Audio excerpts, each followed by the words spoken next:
फिर से स्वागत करता हूं आपका बिहार बोर्ड के नंबर 1 चैनल में। जी दोस्तों, आज हम लोग कवर करेंगे 10th यानी मैट्रिक के साइंस सब्जेक्ट के मोस्ट इंपोर्टेंट क्वेश्चन को कवर करेंगे जो आपके बोर्ड एग्जाम के लिए काफी हेल्पफुल होंगे। मैं किसी यूट्यूबर की तरह मैं आपको नहीं बताऊंगा कि आपको पूछेंगे ये वो दिस डेट, मैं कुछ नहीं बता रहा हूं। आपको खुद एक समझदार है, आप 10th क्लास के विद्यार्थी हैं और आप समझ पा रहे हैं कि आपके लिए कौन सा यानी महत्वपूर्ण क्वेश्चन है और कौन सा इंपॉर्टेंट क्वेश्चन है। आप खुद ही देख रहे हैं कि ये क्वेश्चन आपके लिए बोर्ड में पूछेंगे या नहीं पूछेंगे, वो आप खुद समझदार है। तो चलिए गाइस, हम लोग वीडियो को शुरू करते हैं। इससे पहले मैं आपसे एक छोटी सी रिक्वेस्ट करता हूं कि अभी तक आप मेरे चैनल को अगर सब्सक्राइब नहीं किया तो चैनल को सब्सक्राइब कर लेंगे और एक बार जंप करके अपने दोस्तों में एक बार शेयर कर देंगे। चलिए गाइस, शुरू करते हैं।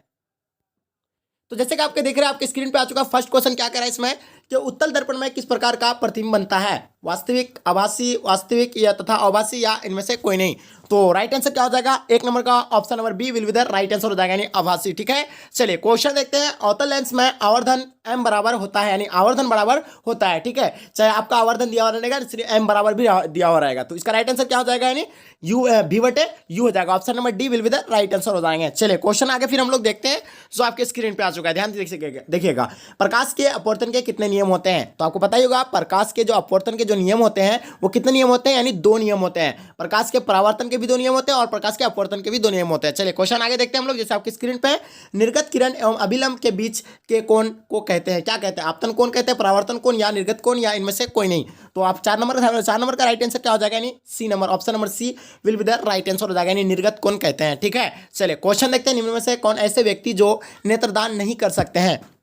जो कौन ऐसे व्यक्ति हैं जो नेत्रदान नहीं कर सकते हैं? एड्स से पीड़ित व्यक्ति, या दम यानी दम्मे से पीड़ित व्यक्ति, मधुमेह से पीड़ित व्यक्ति, चश्मा पहनने वाले व्यक्ति। तो ऐसा कोई बात नहीं है जिसको यानी एड्स का बीमारी होता है वही यानी नेत्र यानी दान दूसरे को नहीं कर सकते हैं। चलिए क्वेश्चन आगे देखते हैं। आपके स्क्रीन पे है, किसी वस्तु का प्रतिबिंब आंख के जिस भाग पर बनता है वह क्या कहलाता है? कॉर्निया, रिटेना, पुतली, आइरिस। तो आपको पता ही होगा, किसी वस्तु का जो प्रतिबिंब जो आंख के जिस भाग पर बनता है तो क्या कहलाता है? यानी आपका यानी रिटेना कहलाता है। Option number B will be the right answer हो जाएंगे। चलिए क्वेश्चन आगे देखते हैं हम लोग। क्या कहलाता है? नीले वर्ण के प्रकाश से हरे वर्ण की वस्तु को यानी प्रदीप्त करने पर यह वस्तु कैसा दिखेगा? यानी जब नीले वर्ण के प्रकाश में हरे वर्ण का प्रकाश अगर मारा जाए तो उसका यानी कैसा प्रतीत होगा? तो आपको मालूम ही होगा, यानी काला प्रतीत होता है, यानी काला बनता है। ठीक है, चलिए क्वेश्चन आगे देखते हैं हम लोग। ऊर्जा का ऐसा ही मात्रक क्या होता है? कैलोरी होता है, या जूल होता है, या ताप, या इनमें से कोई नहीं। तो ऊर्जा का जो ऐसा ही मात्रक होता है तो option number B will be the right answer हो जाएगा, यानी जूल होता है। ठीक है, 8 नंबर का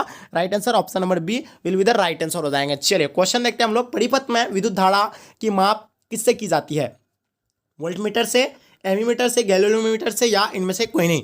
तो राइट आंसर क्या हो जाएगा? 9 नंबर सवाल का right answer option number B will be the right answer हो जाएगा, यानी एमीमीटर से। ठीक है, चलिए क्वेश्चन देखते हैं आगे। आपके स्क्रीन पे ध्यान से देखिएगा। एक विद्युत हीटर की कुंडली जिसका प्रतिरोध यानी 55 ओम है और 220 वोल्ट के स्रोत से जो विद्युत धारा लगी उसका मान होगा, यानी क्या होगा? 4 एम्पियर होगा, या 40 एम्पियर होगा, या 2 एम्पियर होगा, या 2.5 एम्पियर होगा, या 25 एम्पियर होगा। तो राइट आंसर क्या हो जाएगा? 10 नंबर सवाल का option number A will be the right answer हो जाएगा, यानी 4 एम्पियर हो जाएंगे। चलिए क्वेश्चन आगे देखते हैं हम लोग। विभवांतर मापने वाले यंत्र को कहा जाता है? अमीमीटर कहा जाता है, वोल्टमीटर, गैलोरीमीटर, या इनमें से कोई नहीं। तो विभवांतर मापने वाले यानी यंत्र को जो कहा जाता है तो क्या कहा जाता है? Option number B will be the right answer हो जाएगा, यानी voltmeter. Option number B will be the right answer हो जाएंगे। चलिए क्वेश्चन देखते हैं। जब विद्युत धारा की दिशा चुंबकीय क्षेत्र की दिशा के लंबवत होता है तो आरोपित बल का परिणाम क्या होगा? यानी न्यूनतम होता है, या अधिकतम, या शून्य, या सभी कथन सत्य है ये। तो राइट आंसर क्या हो जाएगा? 12 का right answer option number B हो जाएगा, यानी अधिकतम होता है। ठीक है, चलिए क्वेश्चन देखते हैं। फॉलोइंग के दाएं हस्त के नियम में अंगूठा किस दिशा की ओर संकेत करता है? चालक की गति की दिशा की ओर, धारा की दिशा की ओर, या चुंबकीय क्षेत्र की दिशा की, या इनमें से कोई नहीं। तो राइट आंसर क्या हो जाएगा? 13 नंबर सवाल का right answer option number A will be the right answer हो जाएगा, यानी चालक की गति की दिशा की ओर, यानी क्या करता है? वो संकेत देता है। ठीक है, चलिए क्वेश्चन देखते हैं आगे हम लोग। बैटरी से किस प्रकार की धारा प्रवाहित होती है? दिष्ट धारा या प्रत्यावर्ती धारा, ए या बी दोनों? तो राइट आंसर क्या हो जाएगा? 14 नंबर सवाल का right answer option number A will be the right answer, C will be the right answer हो जाएगा। दिष्ट धारा और प्रत्यावर्ती धारा यानी दोनों धारा होता है। ठीक है, ऑप्शन नंबर सी। चलिए क्वेश्चन देखते हैं। ऊर्जा के सभी रूप में अनंत स्रोत किससे माना जाता है? कोयला, जल, सूर्य, या परमाणु? तो राइट आंसर क्या हो जाएगा? 15 नंबर सवाल का ऊर्जा के सभी रूप में जो अनंत स्रोत से जो स्रोत किससे माना जाता है? जो अनंत स्रोत, ठीक है, जिसका कोई अंत नहीं हो। तो 15 नंबर सवाल का राइट आंसर क्या हो जाएगा? ऑप्शन नंबर सी, यानी सूर्य का। ठीक है, या अनंत स्रोत से आने वाला यानी सौर ऊर्जा है।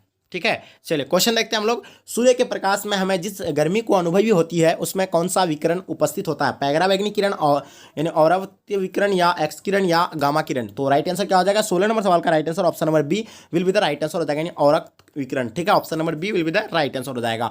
वैसी रासायनिक अभिक्रिया जो एक ही दिशा में अग्रसर होती है उसे कहा जाता है?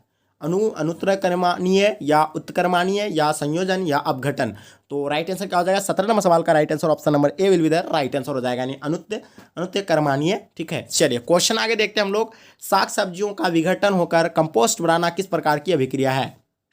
अवक्षेपण, उष्माक्षेपी, उष्माशोषी, संयोजन? तो राइट आंसर क्या हो जाएगा? 18 नंबर सवाल का right answer option number B will be the right answer हो जाएगा, यानी उष्माक्षेपी। चलिए क्वेश्चन देखते हैं आगे हम लोग। लेड नाइट्रोजन नाइट्रेट चूर्ण को एक प्रखनली में लेकर गर्म करने पर भूरे रंग का धुआं उत्सर्जित होता है, यह धुआं क्या कहलाता है? ऑक्सीजन गैस का या नाइट्रोजन हाइड्रोक्साइड का या नाइट्रोजन गैस का या लेड ऑक्साइड का? तो राइट आंसर क्या हो जाएगा? राइट आंसर जो आपका हो जाएगा तो इसमें क्या हो जाएगा? 19 नंबर सवाल का right answer option number B होगा। क्यों क्या होगा इसमें? यानी नाइट्रोजन हाइड्रोक्साइड का है। ठीक है, चलिए क्वेश्चन देखते हैं हम लोग। नींबू में किस प्रकार के अम्ल पाए जाते हैं? सिट्रिक अम्ल, एक्सकोबोरिक अम्ल यानी या कार्बनिक अम्ल या इनमें से कोई नहीं? तो राइट आंसर क्या हो जाएगा? सिट्रिक अम्ल पाए जाते हैं नींबू में। ठीक है, चलिए क्वेश्चन आगे देखते हैं हम लोग। वे पदार्थ जिनके स्वाद खट्टे होते हैं वो और जो नीले लिटमस को घोल को लाल बना देता है, तो नीले लिटमस के जो घोल को जो लाल बना देता है, जैसे कि आपको शुरू में ही ध्यान रखना है, यानी जो स्वाद में खट्टा होता है, तो ऐसा कौन सा होगा? जो अम्ल ही होगा जो स्वाद में खट्टा होता है।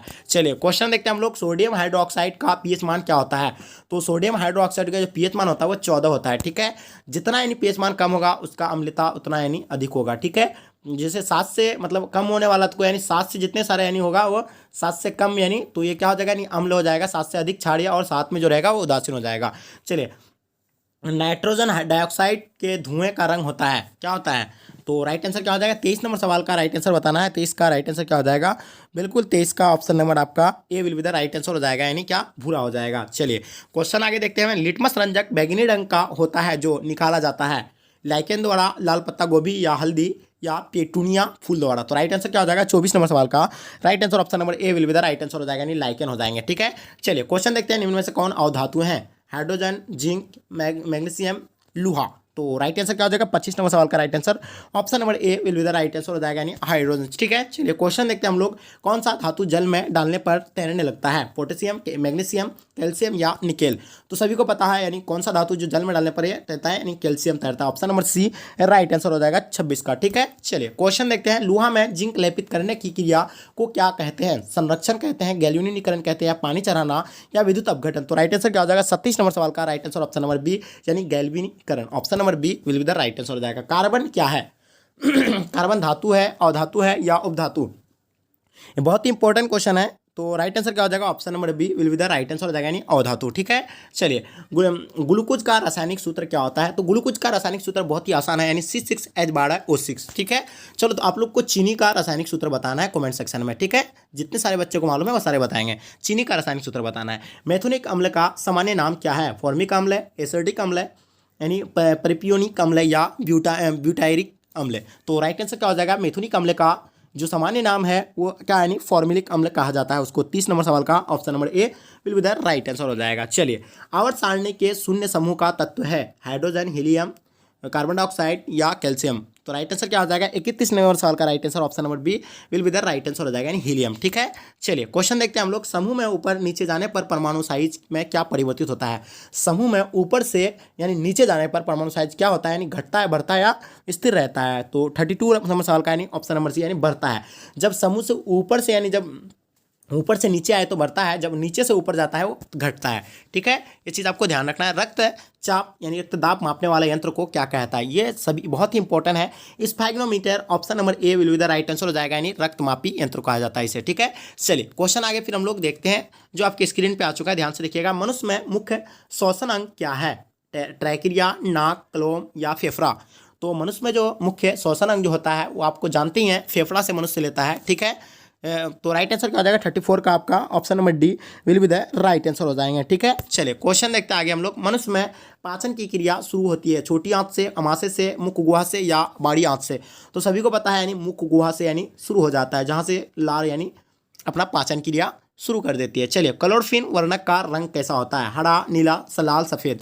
तो क्लोरोफिल वर्णक का जो रंग होता है वो हरा होता है। Option number A will be the right answer हो जाएंगे। चलिए, क्वेश्चन आगे देखते हैं। मस्तिष्क का कौन सा भाग हृदय संपन्नता तथा श्वसन की गति दर को यानी नियंत्रित करता है? सेरिब्रियम, मेडुला या सेरिबेलम या डायनेस्फेलोन। तो राइट आंसर क्या हो जाएगा? 37 का option number B will be the right answer हो जाएगा, यानी मेडुला। ठीक है, चलिए क्वेश्चन देखते हैं। पादप हार्मोन का उदाहरण है पेप्सिन, एड्रिनिल, ऑक्सिन या यानी टेस्टोस्टेरोन या क्या? राइट आंसर क्या हो जाएगा? 38 का right answer option number C यानी ऑक्सिन। ठीक है, चलिए क्वेश्चन देखते हैं। यदि हमारे आहार में आयोडीन की कमी हो तो हमें किस रोग होने की यानी संभावना होता है? तो सभी को पता है जो आयोडीन की कमी से होने वाला एक रोग है वो क्या यानी घेघा रोग है। ठीक है, ऑप्शन नंबर सी यानी will be the right answer हो जाएंगे। ठीक है, चलिए तो राइट आंसर क्या हो जाएगा? सी। चलिए, निम्नलिखित में जीवों में किसमें अलैंगिक जनन मुकुलन द्वारा होता है? लेशमानिया या प्लाज्मोडियम या ईस्ट या अमीबा। तो राइट आंसर क्या हो जाएगा? Yeast, option number C right answer हो जाएंगे। उड़हुल किस प्रकार की फूल है? द्विलिंगी, एकलिंगी, दोनों, इनमें से कोई नहीं। 41 नंबर सवाल का right answer option number A will be the right answer हो जाएगा, यानी द्विलिंगी। ठीक है, परागकोश में होते हैं बादल होते हैं, अंडा से होते हैं, अंडप या परागकण होते हैं। तो राइट आंसर क्या हो जाएगा? यानी परागकण, option number D will be the right answer हो जाएगा। जीवों में यानी वंशागत गुणों का निर्धारक है जीन होता है या क्रोमोसोम या डीएनए या इनमें से कोई नहीं। तो राइट आंसर क्या हो जाएगा? 43 का नंबर सवाल का right answer option number A will be the right answer हो जाएगा, यानी जीन हो जाएंगे। ठीक है, चलिए सर्वप्रथम ऑक्सीजन की उत्पत्ति किस जीवों के कारण हुई है? शैवाल, नीला एवं हरा शैवाल या लाइकेन या फफूंदी। तो राइट आंसर क्या हो जाएगा? नीला हरा शैवाल, ऑप्शन नंबर क्या हो जाएगा? 44 का B will be the right answer हो जाएगा। ठीक है, नीला एवं हरा शैवाल। ठीक है, ओजोन परत पाई जाती है यानी स्ट्रेटोस्फीयर में या एक्सोस्फीयर में या आपका एनोस्फीयर में या ट्रोपोस्फीयर में। तो राइट आंसर क्या हो जाएगा? 45 का option number A will be the right answer हो जाएगा, यानी स्ट्रेटोस्फीयर में। ठीक है, चलिए निम्नलिखित में कौन सा एक जलीय आहार श्रृंखला है? शैवाल, जलीय कीट, मछली। Right answer option number B शैवाल, जलीय कीट, मछली। ठीक है, चलिए क्वेश्चन आगे देखते हैं हम लोग। निम्न में से कौन प्राकृतिक संसाधन नहीं है? वायु, मृदा, जल या जीवधारी। 47 नंबर का right answer option number D will be the right answer हो जाएगा, यानी जीवधारी। ठीक है, चलिए जैव विविधता की एक विशिष्ट स्थल है समुद्र, शहर या गाँव या वन। तो राइट आंसर क्या हो जाएगा? Option number D will be the right answer हो जाएगा, यानी वन। ठीक है, चलिए तो गाइस अगर वीडियो पसंद आया तो वीडियो को एक लाइक करके जम करके अपने दोस्तों में शेयर कर देंगे ताकि आपका दोस्त को भी इस वीडियो से हेल्प हो सके। चलिए गाइस, आप लोग मेरे चैनल के माध्यम से बोर्ड एग्जाम की अच्छी तरह से प्रिपरेशन कर सकते हो, चाहे इंटर हो, मैट्रिक हो, किसी भी बोर्ड का हो, चाहे UP board, Bihar board, Jharkhand board, कोई भी बोर्ड हो।